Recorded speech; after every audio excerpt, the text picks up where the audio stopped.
সুপ্রিয় শিক্ষার্থীবৃন্দ, আজ আমি আলোচনা করব যে কিভাবে ডেসিমাল সংখ্যাকে আমরা অক্টাল সংখ্যায় রূপান্তর করতে পারি। এর আগে আমরা দেখিয়েছিলাম কিভাবে ডেসিমাল সংখ্যাকে বাইনারি সংখ্যায় রূপান্তর করব।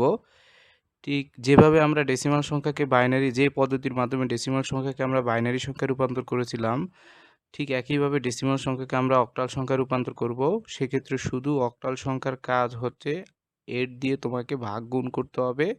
আর এর আগে আমরা করেছিলাম বাইনারি ক্ষেত্রে 2 দিয়ে শুধু গুণ এবং ভাগের কাজ করেছিলাম।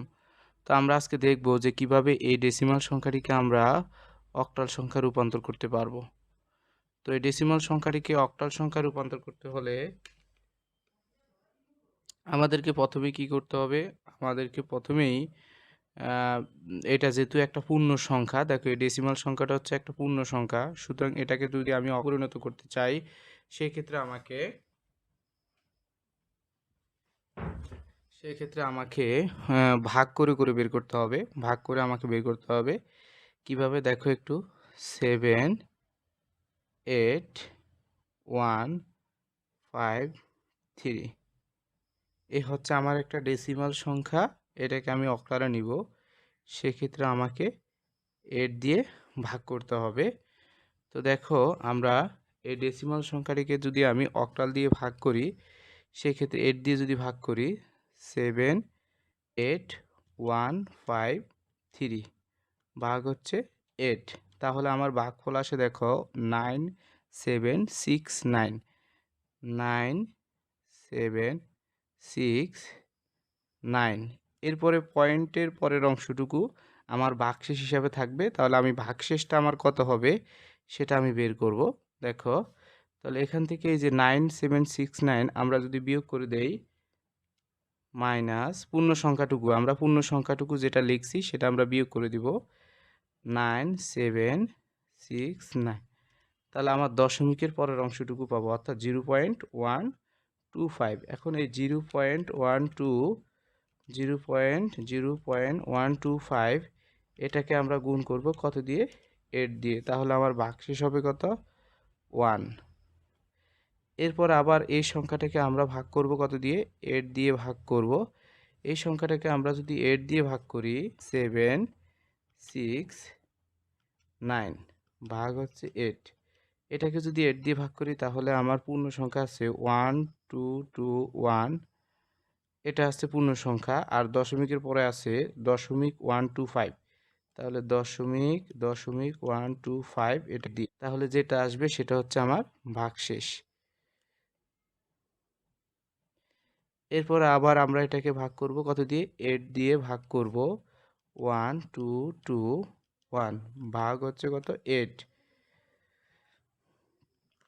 8 দিয়ে ভাগ করলে আমার আসতেছে 1 5 2। তারপর দশমিকের পরের অংশটুকুর সাথে আমরা 8 দিয়ে গুণ করলে 0.625, এটার সাথে 8 দ্বারা গুণ করলে আমার যেটা পাবো সেটা হচ্ছে আমার ভাগশেষ হিসাবে থাকবে। তারপরে আবার এটাকে আমরা 8 দ্বারা ভাগ করব, 152 ভাগ 8 আসবে 19। পূর্ণ সংখ্যা, এটা দশমিকের পরে দেখো কোনো সংখ্যা নেই, সুতরাং এটার ভাগশেষ হবে কত? ভাগশেষ হবে 0। এরপর আমরা কি করব? 19কে 8 দ্বারা ভাগ করব।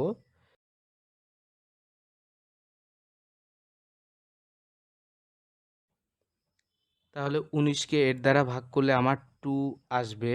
তা এরপরে 2 আসবে, তাহলে 8 দুগুণ হচ্ছে 16। তাহলে ভাগশেষ থাকবে কত আমার? 3 আমার ভাগশেষ হিসেবে থাকবে। এরপরে একটু লক্ষ্য করো, এই 2কে কিন্তু আমি 8 দ্বারা ভাগ করতে পারবো না, তাহলে সেক্ষেত্রে আমাকে একবার ভাগ করতে হবে। অর্থাৎ এমন যদি সংখ্যা চলে আসে যে 8 দ্বারা ভাগ করা আর যাচ্ছে না, সেক্ষেত্রেও আমাকে একবার ভাগ করতে হবে। সেক্ষেত্রে এখানে চলে আসবে 0, আর এখানের যে 2 রয়েছে সেই সংখ্যাটা আমার, এখানে যে 2 রয়েছে সেই 2টা আমার ভাগশেষ হিসাবে এখানে চলে আসবে। অর্থাৎ এখানে হবে 2 আমার। দশমিক পূর্ণ সংখ্যাকে, যে কোনো দশমিক পূর্ণ সংখ্যাকে অক্টাল সংখ্যা রূপান্তর করতে পারবো। তাহলে এই দশমিক সংখ্যাকে যদি আমি অক্টাল সংখ্যায় রূপান্তর করি তাহলে আসবে আমার 2305111।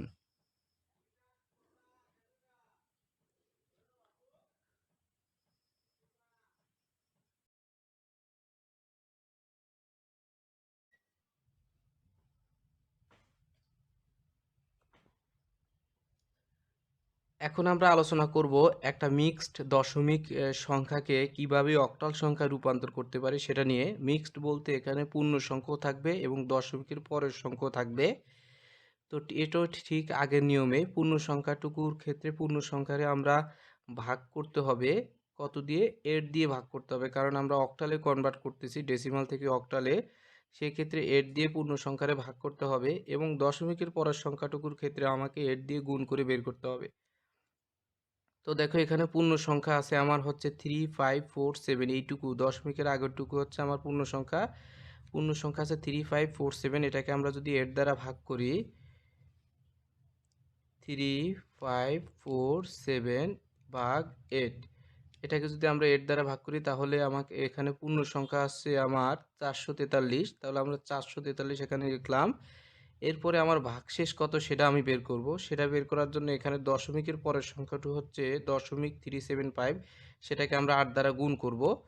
0.375 গুণ 8, তাহলে আমার ভাগশেষ হচ্ছে কত? 3। তাহলে এখানে আমার ভাগশেষ হিসাবে 3 থাকবে। এরপর আমরা কি করব, এটাকে আবার আমরা 8 দ্বারা ভাগ করব। 443 ভাগ 8, 8 দ্বারা ভাগ করলে আমার পূর্ণ সংখ্যা আছে 55, তারপরে ভাগশেষ কত সেটা আমরা বের করব। সেটা করার জন্য এখানে দশমিকের পরের সংখ্যাটুকে 8 দ্বারা গুণ করতে হবে। দশমিকের পরের সংখ্যাটুকু হচ্ছে 0.375, এটাকে গুণ করতে হবে 8 দ্বারা, তাহলে ভাগশেষ কত? তাও 3 থাকতেছে। এরপরে আবার আমার 55-রে কত দিয়ে? 8 দিয়ে ভাগ করতে হবে।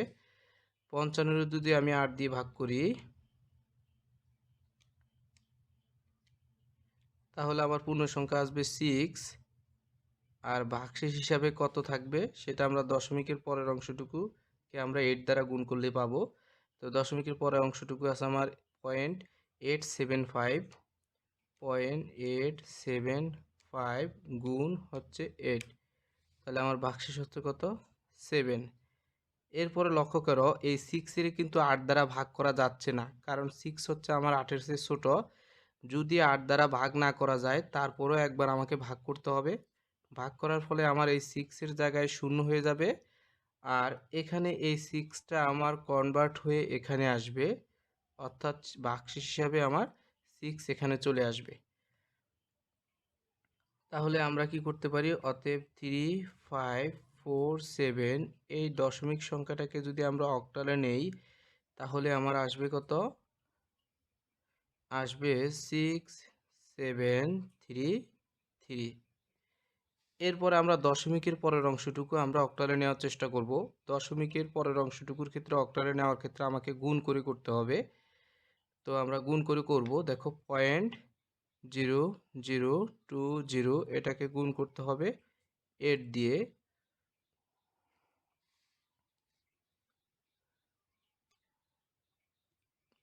0.0020, এটাকে যদি আমরা 8 দ্বারা গুণ করি তাহলে আসবে আমার 0.016, অর্থাৎ এখানে পূর্ণ সংখ্যা হচ্ছে কত? আমার 0, দশমিকের আগের সংখ্যা হচ্ছে পূর্ণ সংখ্যা।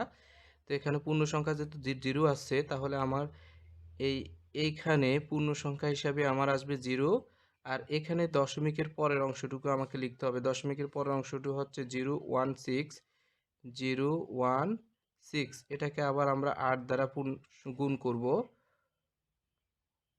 যতক্ষণ না পর্যন্ত আমার পূর্ণ সংখ্যা আসে ততক্ষণ পর্যন্ত, কমপক্ষে একটা পূর্ণ সংখ্যা আসে ততক্ষণ পর্যন্ত আমাকে গুণ করে যেতে হবে।